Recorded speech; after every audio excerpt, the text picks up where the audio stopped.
श्री गुरु भक्ति योग। गुरु भक्ति योग को जीवन का एकमात्र हेतु, ध्येय एवं वास्तविक रस का विषय बनाओ। आप सर्वोच्च सुख प्राप्त करोगे। गुरु के प्रति भक्ति भाव के बिना आध्यात्मिकता नहीं आ सकती। यदि आपको गुरु भक्ति योग का अभ्यास करना हो तो काम वासना वाला जीवन जीना छोड़ दो। अगर आपको सचमुच ईश्वर प्राप्ति की कामना हो तो दुनियावी भोग विलासों से विमुख बनो और गुरु भक्ति योग का आश्रय लो। गुरु कृपा से शिष्य के हृदय में विवेक और वैराग्य का उदय होता है। ध्यान के समय शिष्य को सद्गुरु से प्रार्थना करनी चाहिए कि उनके चरण कमलों की भक्ति उत्तरोत्तर बढ़ती जाए और अविचल श्रद्धा प्रदान करे। जो गुरु के नाम का जप करता है उसको केवल मोक्ष ही नहीं बल्कि सांसारिक समृद्धि, आरोग्यता, दीर्घायु एवं दिव्य ऐश्वर्य की भी प्राप्ति होती है। शिष्य को अपने गुरुदेव का जन्मदिन बड़ी भव्यता से मनाना चाहिए। जगत में सर्वाधिक पाप काटने और आध्यात्मिक तौर पर ऊंचा उठाने वाला कोई साधन है तो वह है ब्रह्मज्ञानी महापुरुषों की डांट, मार व उनके मर्म भेदी शब्द। शिष्यों के विशेष पापों की सफाई के लिए अथवा सद्गुरु द्वारा उन्हें ऊंचा उठाने के लिए दी जाने वाली डांट, मार के पीछे शिष्य की गलती निमित्त मात्र होती है। मूल कारण तो सर्वत्र व्याप्त गुरु तत्व द्वारा बनाया गया माहौल होता है। जब भी किसी ब्रह्मनिष्ठ सद्गुरु द्वारा किसी शिष्य को दी जाने वाली डांट, मार अथवा मर्म भेदी शब्दों से शिष्य को मृत्यु तुल्य कष्ट हो और सद्गुरु का सानिध्य छोड़कर घर भाग जाने को विचार आए तो उसे भागना नहीं चाहिए, लेकिन समझना चाहिए कि इस संताप से अपने कई जन्मों के पाप भस्म हो रहे हैं।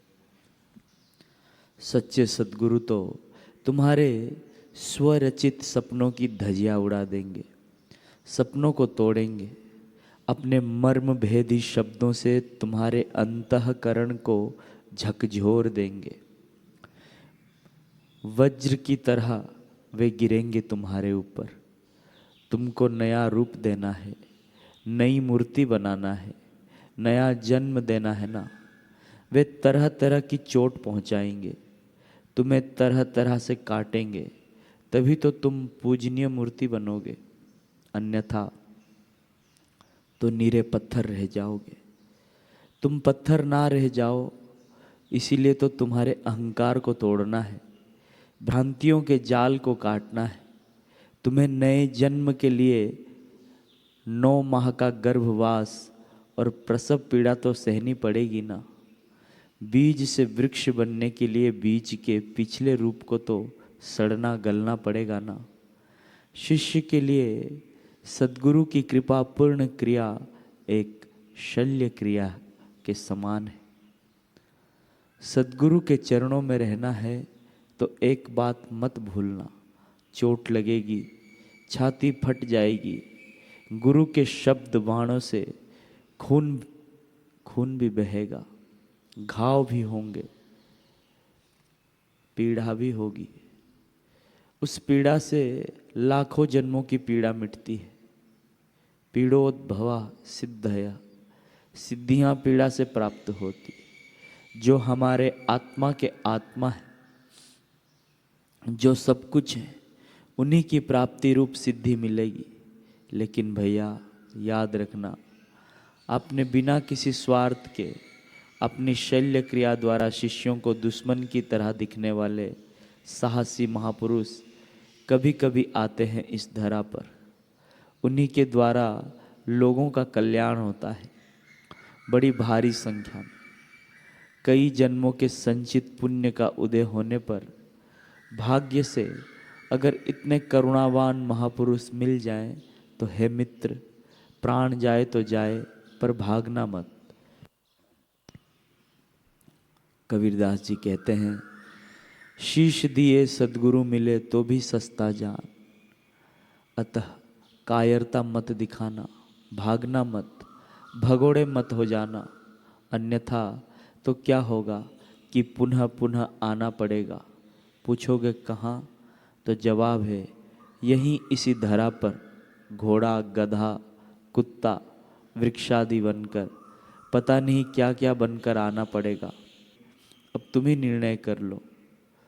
बहुत से साधकों को सद्गुरु के सानिध्य में रहना तब तक अच्छा लगता है जब तक वे प्रेम देते हैं, परंतु जब उनके उत्थान अर्थे सद्गुरु उनका तिरस्कार करते हैं, फटकारते हैं, उनका ध्यास तोड़ने के लिए उन्हें विभिन्न कसौटियों में कसते हैं, तब साधक कहता है, मैं सद्गुरु के सानिध्य में रहना तो चाहता हूँ, पर क्या करूँ, बड़ी परेशानी है, इतना कठोर नियंत्रण।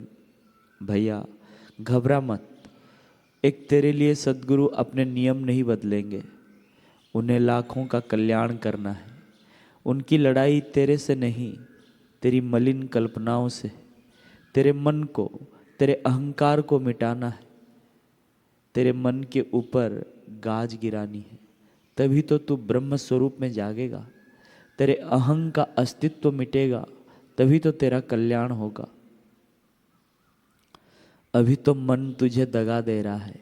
मन के द्वारा मांगी जाने वाली यह स्वतंत्रता वास्तविक स्वतंत्रता नहीं है, अपितु स्वेच्छाचार है।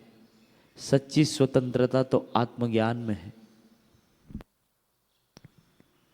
आत्मज्ञान के रास्ते जल्दी आगे बढ़ाने के लिए सद्गुरु साधक को कंचन की तरह तपाना शुरू करते हैं, परंतु साधक में यदि विवेक जागृत ना हो तो उसका मन उसे ऐसे खड्डे में पटकता है कि जहाँ से उठने में उसे वर्षों नहीं जन्मों लग जाते हैं।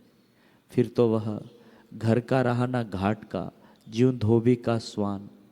याद रखो, जब भी तुम्हें सद्गुरु की घड़ाई का सामना करना पड़े, अपनी दिनचर्या को झांक लो, अपनी गलतियों को निहार लो। निश्चित ही तुमसे कोई गलती हुई है, कोई पाप हुआ है आगे पीछे, अथवा कोई पकड़ हो गई है। तत्कालिक गलती तो निमित्त मात्र है। सद्गुरु तो तुम्हारे एक एक पाप की सफाई करके तुम्हें आगे बढ़ाना चाहते हैं। सबके भाग्य में नहीं होती सद्गुरु की गढ़ाई। तुम भाग्यशाली हो कि सद्गुरु ने तुम्हें गढ़ने के योग्य समझा है। तुम अपनी सहन शक्ति का परिचय देते हुए उन्हें सहयोग दो और जरा सोचो कि तुमसे उन्हें कुछ पाना नहीं, उनका किसी प्रकार का स्वार्थ नहीं है।